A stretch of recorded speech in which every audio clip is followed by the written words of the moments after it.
आज 16 मे राष्ट्रीय डेंग्यू दिवस, त्यामुळे आज आपण डेंग्यूशी जाणून घेणार आहोत। डेंग्यू हा आजार आहे जो वेळीच ट्रीटमेंट मिळाली, वेळीच डायग्नोज झाला तर खूप सहज बरा होतो।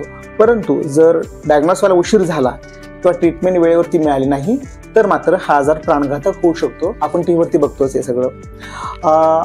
आजच्या बघण्यापूर्वी तुम्ही आमचं चॅनल सबस्क्राईब करा, जेणेकरून तुम्हाला डेली अपडेट्स पाहायला मिळतील, ऐकायला मिळतील।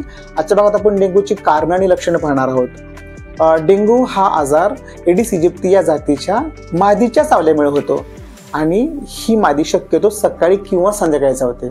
ह्या डेंग्यूचं वैशिष्ट्य म्हणजे ह्या डेंग्यूच्या मच्छरचं वैशिष्ट्य म्हणजे हा फक्त स्वच्छ पाण्यामध्येच डास जगतो राहतो आणि त्यामुळे प्रतिबंधात्मक उपाय जाणून घेताना आपल्याला ह्याचं कॅरेक्टरिस्टिक समजून घेणं खूप महत्त्वाचं आहे। याची लक्षणं काय आहेत तर डेंग्यूचा डास चावल्यापासून 3 ते 14 दिवसापर्यंत ह्याची लक्षणे हळूहळू दिसू लागतात।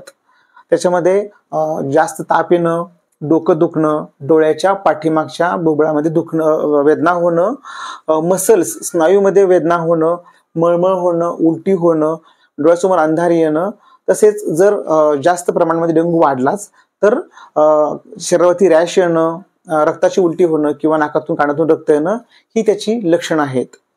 आपण उद्याच्या भागामध्ये याचं प्रतिबंधात्मक उपाय आणि उपचार पाहणार आहोत। थँक्यू।